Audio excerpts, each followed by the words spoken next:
Continuamos después de la pausa café, continuamos con la segunda conferencia magistral, que está a cargo de la doctora Rachel Sandford y va a ser presentada por nuestra compañera de la red, Marina Castro, investigadora Juan de la Sierva del INEF de Barcelona.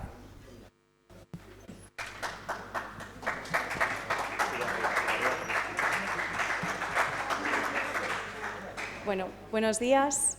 Es un placer presentaros a la doctora Rachel Sandford, from University of Loughborough. Rachel ha estado vinculada a Loughborough desde sus estudios de grado. Me ha dicho que es muy importante porque lleva toda la vida ahí. O sea, ella es de ahí. Hasta que hizo su doctorado. Y ahora es Reader en School of Sport, Exercise and Health Sciences. Su trabajo luego nos contará un poquito más, pero se centra en la sociología de la educación física, con especial interés a las personas jóvenes, a su identidad y a su voz. Antes de incorporarse a la docencia, estuvo 10 años en el Institute of Youth Sport, liderando investigaciones sobre deporte y desarrollo juvenil. Y actualmente participa en muchos proyectos, sobre todo internacionales, a través de la UNESCO Chair on Sport, Physical Activity and Education for Development. And thank you very much for being here today, and the floor is yours now. Thank you. Thank you.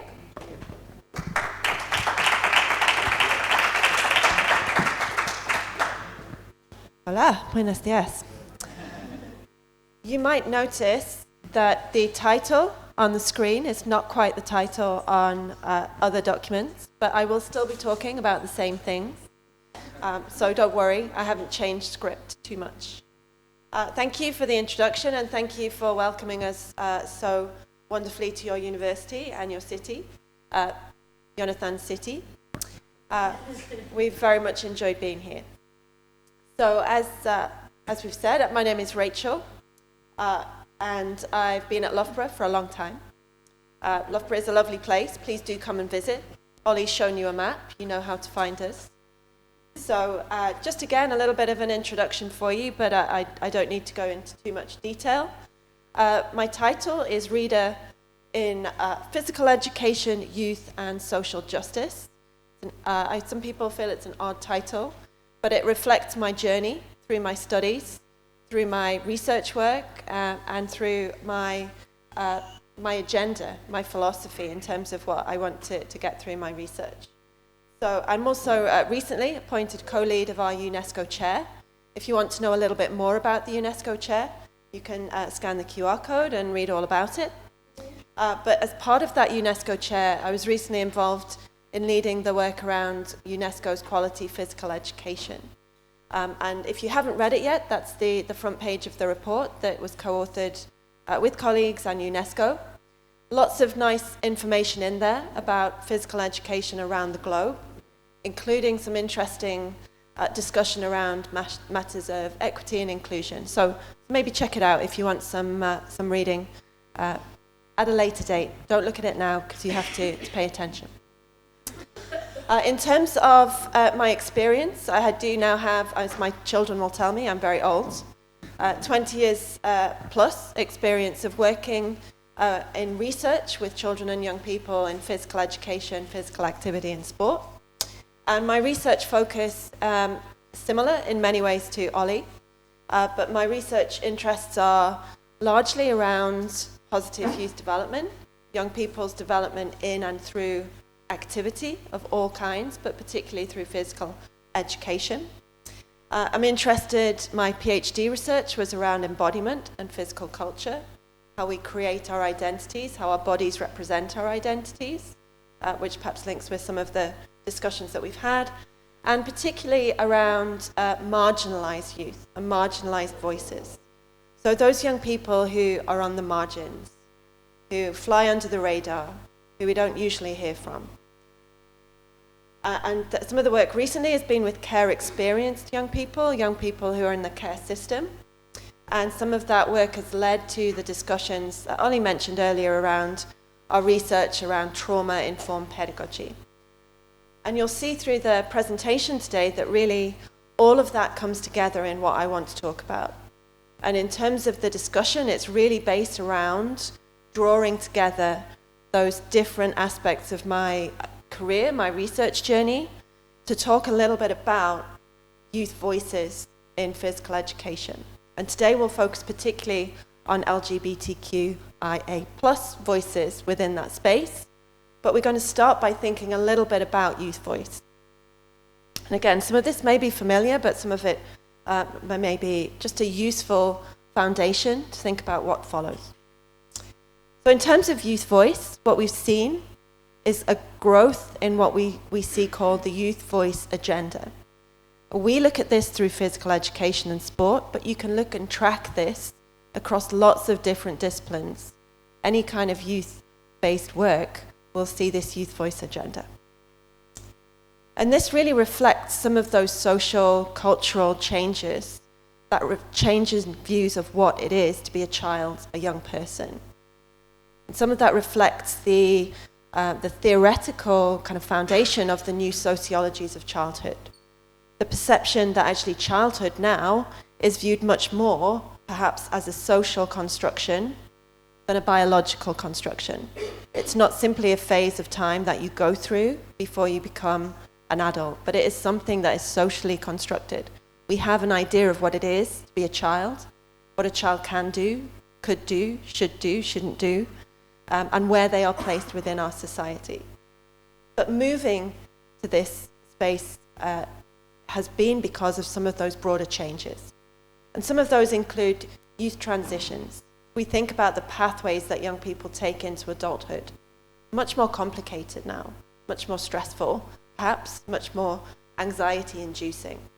We think about financial independence, for example. We were talking about this, moving into your own space, having your own place. Much more difficult. The influence of technology, and we've just seen that through Ollie's presentation. I will disappoint you, there are no TikToks in this presentation. Apologies. But changing family structures too. Different types of families, broken families, reconstituted families, different places that people live in, the idea of migration and movement and people in different places. And interestingly, in the context of what we talk about today, much more acknowledgement of gender diversity and new sexualities. And all of this feeds into that construction of a social childhood, if you like.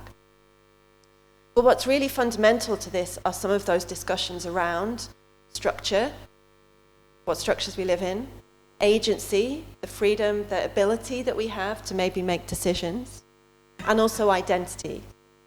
So these things are really important. But why are they important for voice? Well, they're important for voice because fundamentally, if we think that children are social agents, then we have to view them as capable of understanding and articulating the experiences that they have. And voice is the manner by which we see that happen. So voice is underpinned by lots of different things, but fundamentally, we can think of voice as a right. And as soon as we start talking about children's rights, it brings us to the United Nations Convention on the Rights of the Child. Perhaps very familiar with this. One of the most widely ratified human rights treaties. And this has 54 articles. I have not read them all. But there are lots of different articles in there that talk about the rights that children and young people should have access to in order to be the best version of themselves. And there are 4 articles that are particularly important when it comes to voice. The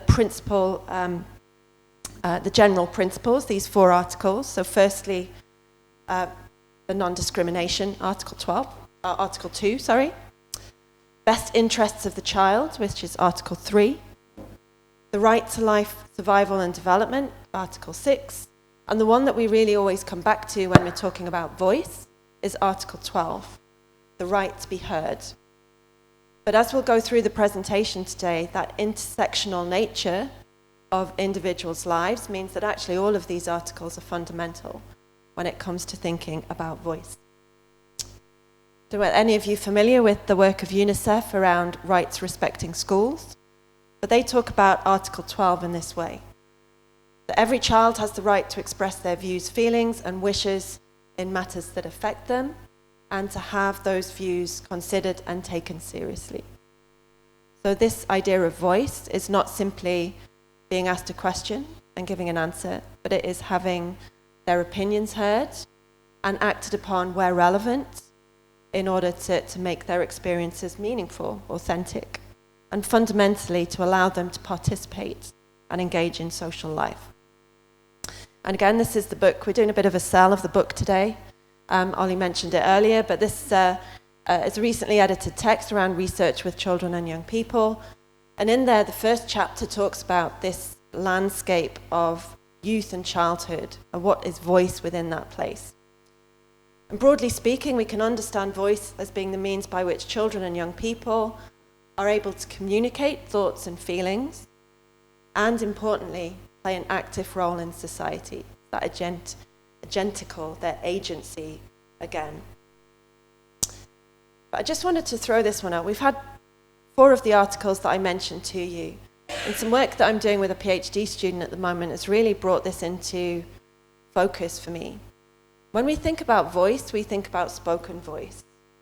We think that actually being able to articulate something and be heard is what we mean.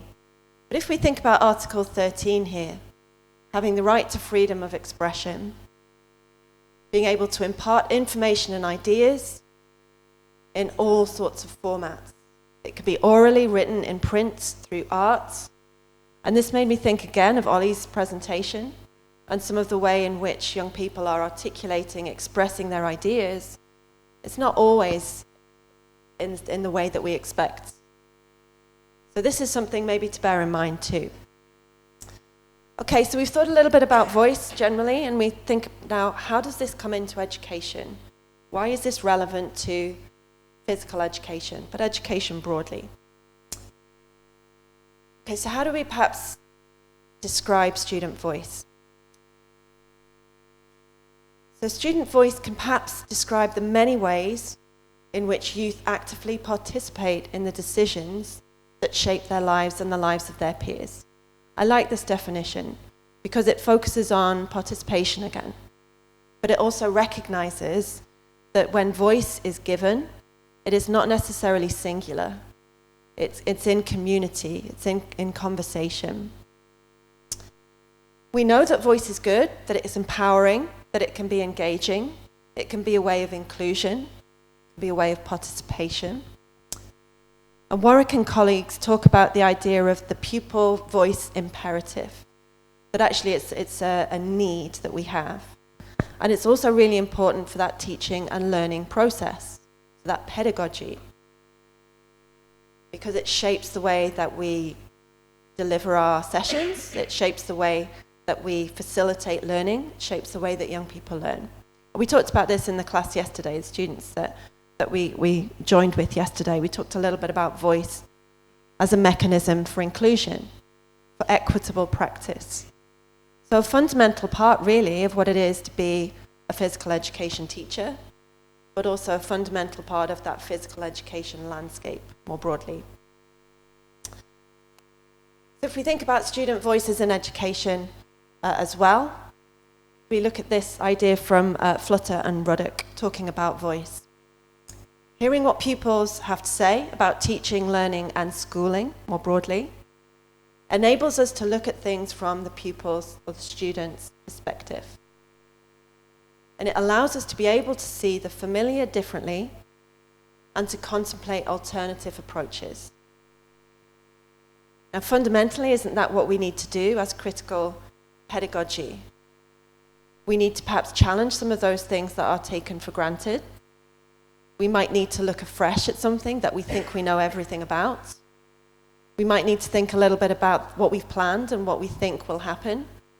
And is that actually what's being received? So it's aiding transparency, really, but it's quite a nice phrase, looking at the familiar differently and imagining alternative approaches. And if we again look at this specifically in terms of physical education, then the youth voice agenda has grown in recent years. Over the time that I've been involved in the field, and it was present before that point, it has grown immensely. But we do know that there are still some limitations in terms of our practice and who we are looking at reaching through this youth voice agenda. So, for example, Ainucci and Parker talk about the lack of voice that we hear from primary students. we tend to focus in physical education on that secondary space. And Enright and colleagues talk about that term in terms of teacher education. Do we really think about youth voice as much in that teacher education space? Are students within that teacher education space learning about voice and how to facilitate voice? And we know from our own work with Tom Quarmby and colleagues around the work with children in care that actually marginalised voices are very difficult to hear.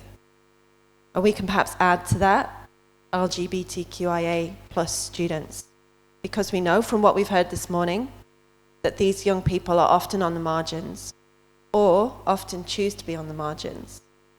And so we perhaps don't hear their voices. When we do think about student voice in physical education, we often come back to particular areas. So giving students a voice in terms of activity choice, when things happen, how it's been received, giving feedback, offering suggestions. This is perhaps one form of voice, and it's maybe got some barriers around it. Are we using voice perhaps as much as we could? There are some interesting questions there, I think. But Howley and O'Sullivan also talk about voice being really important for curriculum, informing curriculum. Now again, youth voice doesn't mean that you open the floor to young people and they can do whatever they want. That's really important. When we are asking for voice or where we are facilitating voice, we still have a role as adults within that space to curate that voice and facilitate it where possible. This means that we have to also engage in conversation around why things can't happen, why things are restricted in some way. But that curriculum space is an interesting one too. So there are benefits to student voice pedagogies. So what are some of those? Well, we know that it can enhance student learning. We know that it can facilitate more engagement. And it does that perhaps through increasing relevance. There's a lot of discussion around meaningful physical education in that space as well. But it can also be a mechanism to inform students' educational experiences. And that idea of meaningful PE is really important in that space. If you're familiar with any of the work of Benny and colleagues, of Tim Fletcher and their group around meaningful physical education, it's really interesting to look at that through the lens of voice and how much of it is facilitated through that voice practice. So we come to this idea again of democratic processes, student agency, and linking to things like personalizing learning. And when we want to try and perhaps think about that idea of physical education that came through Ollie's presentation and through the presentation of the other speakers this morning, do we really see that when we come to think a little bit about LGBTQ students? So this is a nice paper, if you've not read it, from Grace Cardiff and colleagues, thinking about that idea again of democratic pedagogies and that being where youth voice can come through. And it's identified as an essential element in helping students to be aware of, evaluate, and attach meaning and value to physical education. Again, reflect back to some of those voices of people that we've heard this morning through TikTok, through some of the studies that you heard. This would be a really valuable means, perhaps, of trying to get at some of that value. But there are some real challenges to youth voice too. Firstly, it's not simple. We tend to think, again, that as humans, we engage in conversation, we communicate with each other. It's a very familiar process to many of us. But youth voice, through this research lens, is not so straightforward. We perhaps need to think a little more around that. And so there's some really nice discussions of voice in relation to student experience. And again, I tend to look at this through the lens of identity. And identity is a social construction. We all have multi-dimensional identities that are informed by different things. But the complex and generative nature of voice and agency influenced by some of this social structure makes it quite a complicated thing. When we hear a voice, is that all the story? Is there more to it? Is a student's voice on one day the same as the next day? Are they influenced by other things? It's a really complex process that we're trying to engage with here. And what happens when perhaps we use voice in what we might see as the wrong way? So for example, are we trying to look at voice as something that is simply a question and answer? Are we only interested in voice when it answers the questions we want to ask? That's an interesting one to pose to students, to PhD students in particular. So we need to put boundaries around things. We can't do everything, and voice can't remain this open process that is not usable. We need to make it usable. So we need structures, we need agreed rules of engagement. We think about our roles as adults, as teachers, as educators. We have power dynamics that are at play in any context that we are in. So those rules of engagement have to acknowledge those, recognize those, and perhaps address some of the challenge. But we know from research that teachers are not always prepared to facilitate voice.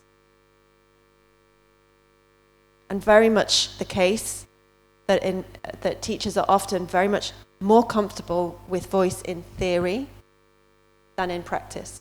They know what they should do, they know why it's important, but they're struggling to work out how to do it, and how to do it in a way that is meaningful and not tokenistic. But I think this is the crux of it, and this is where we start to get into some of the empirical, or move towards the empirical work that I'll share with you today. Whose voices do we hear in research with children and young people in physical education?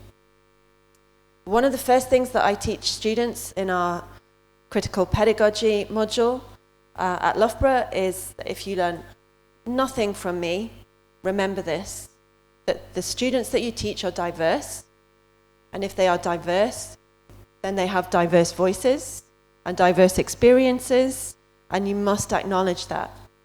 And you can't have a one-size-fits-all approach. So we have these diverse voices, but who do we generally hear from? We generally hear from those that are more mainstream. The marginalized voices are ones that are hard to reach. They're ones that are often silenced. They're ones that are often not informing our practice. Because we tend to hear from, as Riley and Docky would put it, the able and the articulate. I know I've been into schools to do research projects, and the teachers will say, you need these kids. I know they'll talk to you. What they mean is, I know that they'll represent the school well. I know they'll say the right things. I know they won't swear at you. I know that they'll turn up. They won't disappear. But are they the voices we always need to hear? We hear from the engaged students, the good students, what Bernstein might call the ideal learner. These are the voices that tend to predominate. And we've heard a lot about this morning. We tend to hear from students that fit in that physical education space. Particularly when we're interested in feedback that will inform practice. Yeah? So what do we miss lots of things there. And I don't know whether you can perhaps, if you get feedback from your students on your teaching, perhaps you students will give some feedback to your staff. We tend to hear from the students that are at the extremes. They either love things or they really hate it and they want to complain about it. But do we hear from those voices of the everyday students in the middle? So whose voices are not heard? Who do we not hear from? We have to think a little bit, I think, about missing voices. Voices can be forced or silenced, and some of the work that Ollie and I have done in this space with our own students, but through the research projects that we've done too, have recognized that. And some of the drive for the book that we've talked about was really this ethical challenge of doing research with children and young people. Sometimes our systems, our processes, restrict what we're able to do. And we have all sorts of issues and conversations with our ethics department, our ethics committee at the university, about trying to access young people to work with them. And we miss a lot of voices because of some of these structures, some of these issues. But Long and Carlos talk about this idea of untold stories. Some time ago now when they did this work, but it's something that's always stuck with me in my own research. What are the untold stories that we are not hearing when we do our research with children and young people? And often those people whose voices are missing have different stories to tell from the familiar, if you like. If we go back to that idea of the familiar within physical education. Sorry, you have to tell me I do this. I move around too much. But if we think about that, then the unheard voices cannot influence what we do in physical education. So we need to think a little bit about who are we not hearing from. Okay, are we still with me? We're still happy? Yeah, lunch doesn't feel too far away. Okay, so this is the empirical work that I wanted to share with you today. A couple of examples that really start to think about this idea of voices within physical education, and particularly LGBTQIA voices. And this is drawing from 2 case studies I'll give you today of work that I've done with students, one undergraduate student and one postgraduate student, that have been really trying to get at the voices of students in physical education. But we need to maybe just have a little bit of a foundation here to kind of lead us into the work. I won't go into too much detail here because actually the speakers this morning have already talked to some of this. But when we're thinking about schools as spaces, then we can think of them as body spaces. And this is where I like to bring the embodiment angle in. Schools are places in which students learn, but they also are places in which students bring their bodies into play, their physical identities, their culture, their religion, their language. They bring those into those spaces, and those bodies are very visible, particularly when we think about physical education. We know too that schools are places of heteronormativity, so that means that some bodies are worth more than others. They are higher in the hierarchy, if you like. And also we need to think a little bit about sexuality in this space, and heterosexuality is also something that gives bodies value in that school space. And we've seen that play out in some of the research projects that we've heard about this morning. So they can be non-inclusive places for students whose bodies don't fit. And when we're thinking in particular about non-heterosexual students, then often that immediately places them as bodies that don't fit. They're on the margins. And they often face marginalization, partly because of the structure that they're in. That idea of structure and agency, again, we need to think a little bit about. So bodies that do not fit. And this is something that has come through all of my research. And it's not just LGBT students, but lots of students, when they dislike physical education, when they're trying to explain why they don't like it, they feel they don't fit. You know, they stand out for some reason. So how do we challenge some of that? Well, schools tend to kind of embody and embrace these norms. And Fitzpatrick and McGlashan talk about this idea of straight pedagogy being something that really underpins a lot of the foundation of what is done within schools. But it's difficult to identify, to maybe navigate an identity that is difficult in that space. And perhaps if we're thinking about marginalization, and we do tend to think about marginalization, it leads us into a deficit perspective. So maybe that's not particularly helpful. So we need more strengths-based approaches. I think we heard that this morning too. And we perhaps need more youth-centered approaches that are there really to try and empower the individuals whose voices we are trying to hear. And that's really the foundation that led to some of the work that I'll share with you. So that idea of youth voice, I think, is central to challenging some of that existing system within the school space. We've heard a little bit about PE as a gendered subject already, so I won't go into that too much, but just to reiterate that within the English context, the UK context generally, but England in particular, that physical education is often viewed very much through the lens of binary gender. We see girls' classes, boys' classes, quite often boys' sports, girls' sports, and it's very difficult to cross that line. And the body is really important again there. So Dylan Landy has in one of his recent papers talked about this idea of a growth in research around LGBTQIA plus experiences in physical education, and used that phrase that there's optimism there and there's a rising tide. We're on the move forward. This is, encouraging, it's positive. But there are some problems still. They call it problems and silences. I'd also think about this in light of what we've heard this morning as well, and what Ollie mentioned about changes globally, but certainly within England. Some of those changes to the law, which is now coming into practice, is really starting to maybe question, is that tide on the turn?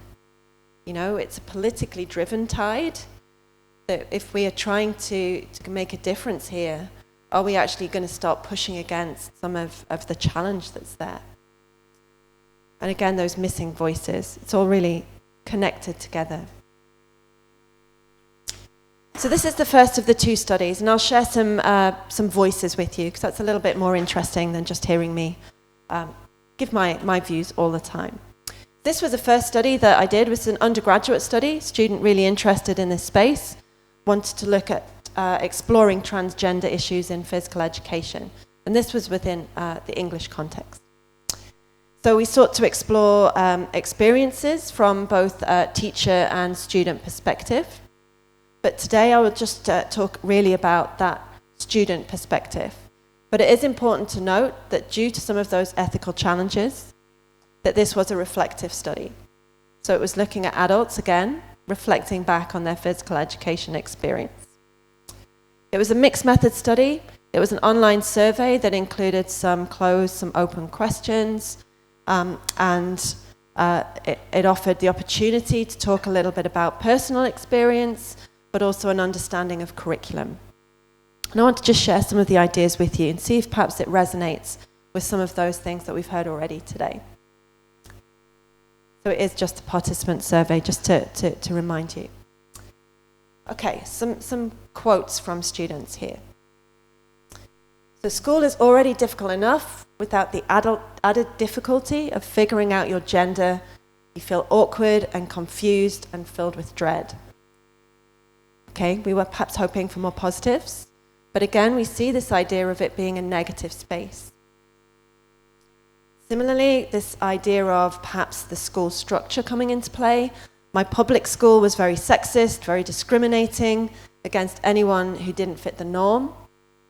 So that idea of bodies, again, that don't fit in that space. And there were also views expressed through this. So one individual talked about physical education shouldn't be used to highlight the difference between the genders. And it should include teaching about all sorts of bodies, including athletes from all walks of life, including LGBT plus athletes. And what they were talking about in there, and the extended discussion around it, was that they found that binary distinction really difficult. Boys sports, girls sports. So where do I fit? And then that comes down to the school decision about where they feel they should be. And it just creates something that was complicated for them. In addition, there are certain sports and activities that I was excluded from. This was somebody talking about wanting to really do rugby, but they were not allowed to do rugby because they were made to be in the girls' PE class, and girls didn't, at that time, learn rugby. But also the perception of being different, and some of that idea, this one here about I was almost attacked while playing hockey for being too aggressive.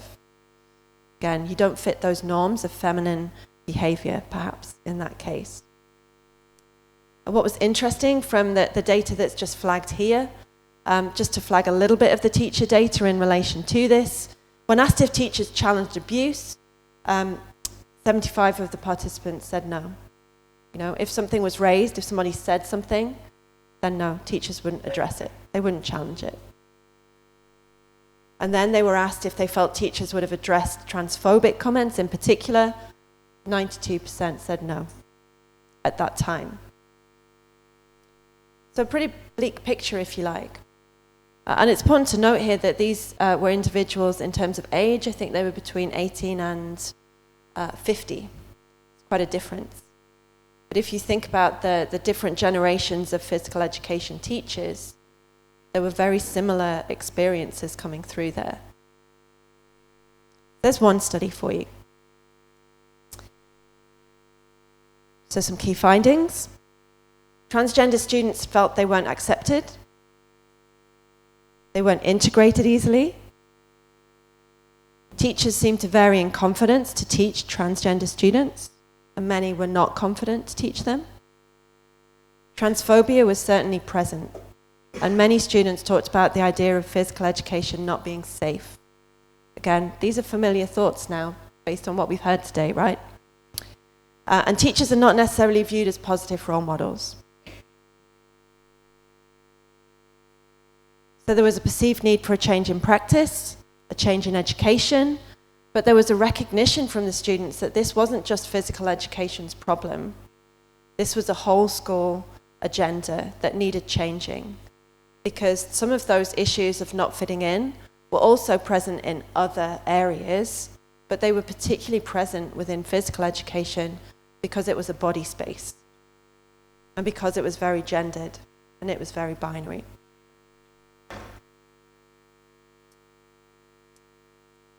So a second empirical study for you. This was a postgraduate study, which was looking at transgender and non-binary experiences in physical education in particular. And there's a paper there that the student Hannah Ketley-Linsall and her supervisors, myself and Janine Coates, have put out. If you want a link to that, I can give that to you. And again, this was a mixed method study, and it involved some surveys, but it also involved some interviews, so slightly richer data, and able to get under the surface, perhaps, of some of these issues. So again, lots of things on the screen there, so let me try and pick a few things out for you. I'm very happy for these slides to be shared if you want to spend a little more time looking at the data. So there's no consideration to gender diversity in the sense of people being non-cis in any way or being non-gender conforming. So the idea of perhaps a particular view of what it was to be a student in physical education being very gendered. Students talking about being bullied, I would get a lot of mockery. And this one in particular was in a changing room facility. So the idea of somebody being LGBT within a changing space was perceived often as a threat to other students, and the students would react to that by putting the blame onto the student themselves. In terms of relationships, the idea again of relationships with PE teachers were often difficult. This student here, the transgender woman, Claire, talked about the idea of that relationship with a teacher being one of absolute contempt. It's not a good place to start from if you are a teacher looking to engage young people in that process. Constant onslaught of homophobic, sexist, and also quietly transphobic remarks. It's perhaps something that we don't necessarily want to hear about individuals within the profession, but it's something that is important to know about. But it's important within this study, I think, too, to recognize that that extension of the opportunity for voice allowed to get to some of the possibilities. So we start with this idea of deficit again, that voice is often something that is negative, but through the extension of voice, through the conversation with those participants, you can start to get to some of the perhaps glimmers of light, something that's maybe a little more positive. So the first comment here, again from Charlie, talking about physical education in a mixed class, so with boys and girls, and doing perhaps more gender inclusive activities. It felt a lot less performative, a lot like you're trying less to fit in with a gender role. It's just around different ideas and being around different people and thinking this is how people are supposed to be. So for that context, it's much more relaxed, it's much more normal, if you like, to be in a mixed gender class where gender wasn't so prevalent and there wasn't so much of a need to portray the body in a particular way. Taylor, the comment at the top on the right, talks about the importance of having allies within that physical education space. And it's important, I think, to raise this as well. We hear quite often that teachers are not helpful, they're not encouraging.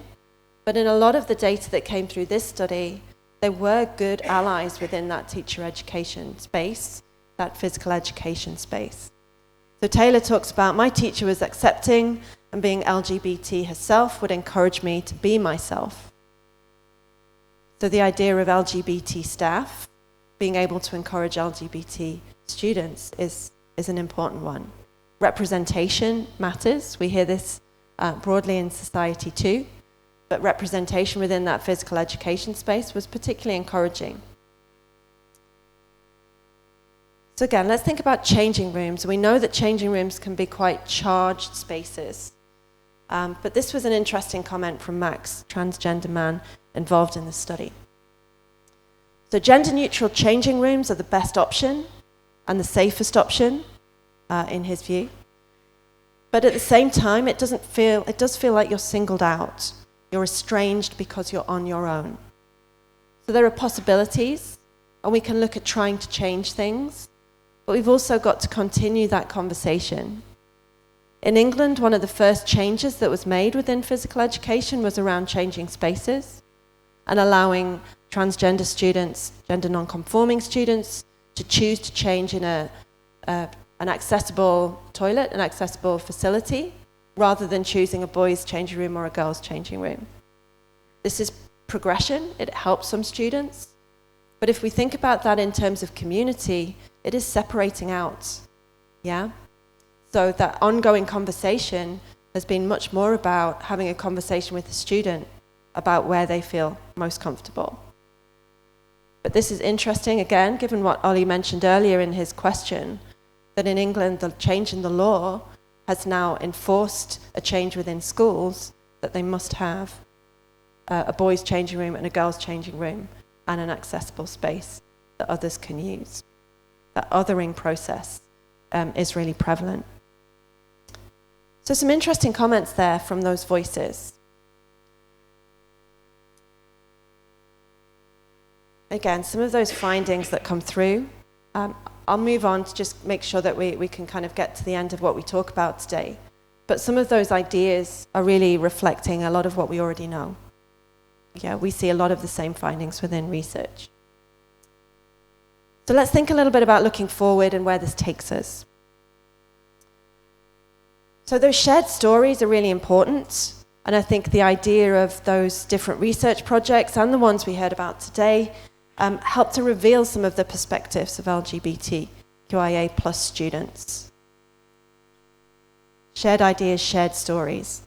Shared challenges in terms of fitting in terms of issues of bullying, negative interactions with teachers, and those difficult charged spaces of the changing rooms. But there are some shared stories too about possibilities.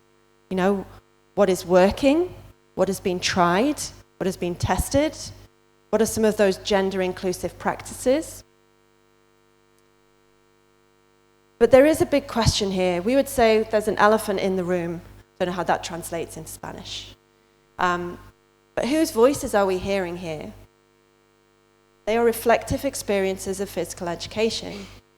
They are adult voices reflecting back on physical education. This is important. We need to hear those voices. But they are memories.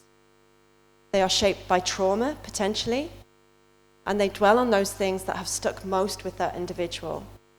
So we hear a lot of negatives. We hear a lot of difficulties. Do they reflect contemporary experience? Are these the same experiences that young people in schools now are experiencing physical education? Are teachers the same within physical education? Are their views the same? So perhaps we're not necessarily hearing the current picture, and we're not hearing the whole story.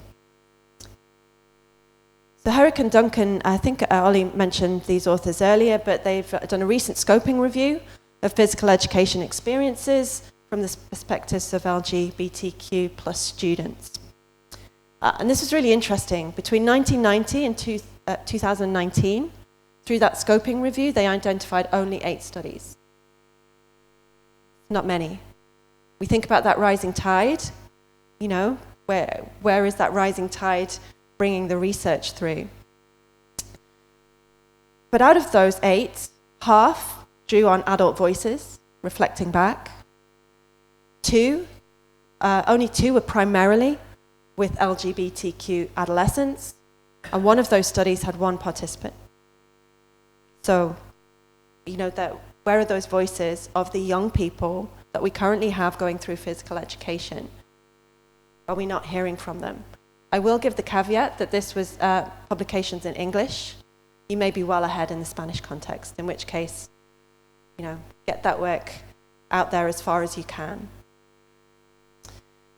So are LGBTQIA+ voices still missing in physical education? The question. And what are we not hearing about? You know, there are things that we perhaps need to hear about that we're not hearing about because those voices just aren't there. We perhaps need to hear about more problems. We won't avoid that. But we perhaps also need to hear about positive progress and even more possibilities through some of those voices. The voice is really complex. There is a moral and an ethical imperative to think about voice. And we know that voice can be done well in physical education, but it can also be somehow ineffective for these reasons. And I want to focus on the last point there around it being a risky praxis, as Enright and colleagues talk about. It is a risky practice. It requires you to put yourself out there.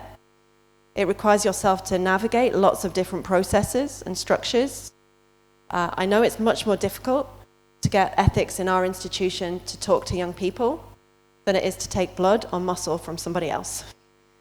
That's crazy. Yeah, we need to hear these voices. So do we need a different perspective? And I'd argue that we do. And that perhaps what we need is to think a little bit about what we learn from research. Now, I'll flick through these quickly because what I want to do is to open the floor a little bit and be able to have some questions. For those who are involved in a workshop later, we'll come back to this, the idea of research, because I think if we think about our research context, we get some insight into how we can move forward. We think about youth voice research, we've started to move towards participatory approaches. We've started to move towards creative, innovative, youth-centered, youth-driven research that's much more about co-construction and co-production. And we perhaps need that in relation to some of the research that we are doing. And so, closing thoughts. My students always like it if I signify when we're about to finish. The only proviso is don't start packing your bags and leave. I've still got to talk. That's the one thing. So student voice is a right. It's underpinned by a right perspective. It's about participation, it's about engagement, and it's about democratic citizenship, fundamentally. It can help to empower. It can help with that strengths-based agenda. It's reflective, it can be empowering, and it can really push things forward. And so I think it does have a real relevance for LGBT students because they are voices that we don't hear from. They are voices that are articulate, they are able, and they have something to say about physical education that we need to hear. But it is complicated. It's difficult to hear from those voices that are around the edges, and structures and processes can be really obstructive. So I think we do need some research in this space. We need that to be strengths-based. We need that to be youth-driven. We need the research to be with, for, and by young people and not just the research agendas that we feel we need to have. And we also perhaps need to open our eyes to some of those alternative possibilities, to perhaps question some of that familiar and look at it differently. So hopefully useful today. I always put too much on a slide, but happy to talk questions afterwards if you would like to. And if you are here joining us for the workshop later, I'll revisit some of this. So thank you. Muchas gracias.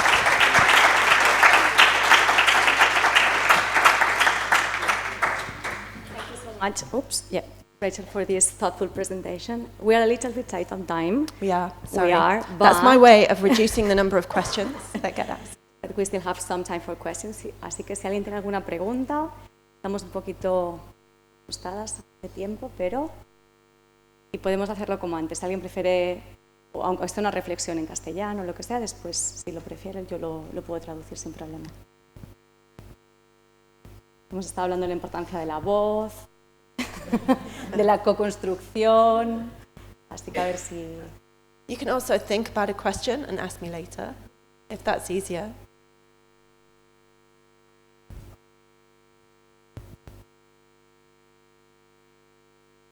The ideal audience. We have one question there.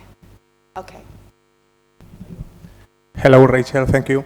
I feel embarrassed when I have to speak in English. I feel embarrassed when I have to speak in Spanish too, so let's do in Spanish. Ayer estuvimos hablando de la importancia de dar voz a los estudiantes. Es una de las cosas que las maestras, los maestros más valoran.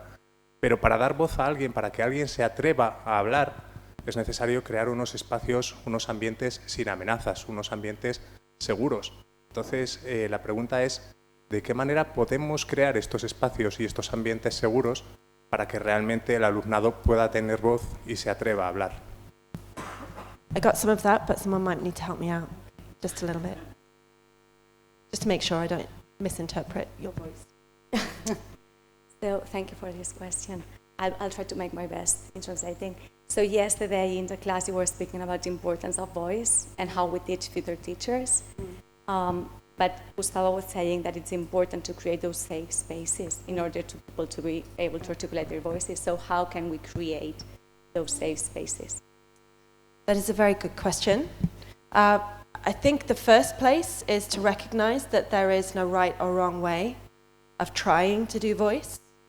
You know, in the sense that you have to open your mind to be willing to engage in a conversation. Recognizing that sharing voice is difficult for students, sometimes the easy way to do that is to create a regular time and place for reflection. So this is our conversation, and we sometimes see teachers having reflection or discussion moments within their class. That's a nice way to do it. But also to be non-judgmental, I think, in terms of responding. So being able to try and talk about where those, we talked about boundaries, you know, what you are able to do and what you're not able to do. Some of those rules of engagement about appropriate language, about being kind to each other. I know one of the things that Ollie and I do in our research in a focus group is we have a code of conduct, that within this focus group we will talk to people kindly, we will listen to people's views, we will be respectful. And those kind of rules are also good for the classroom, perhaps. Yeah, to start with. Yeah? Is that okay? Yeah. Some minutes? No? Okay. No, we don't have more minutes. So thank you very much. Thank you, Rachel.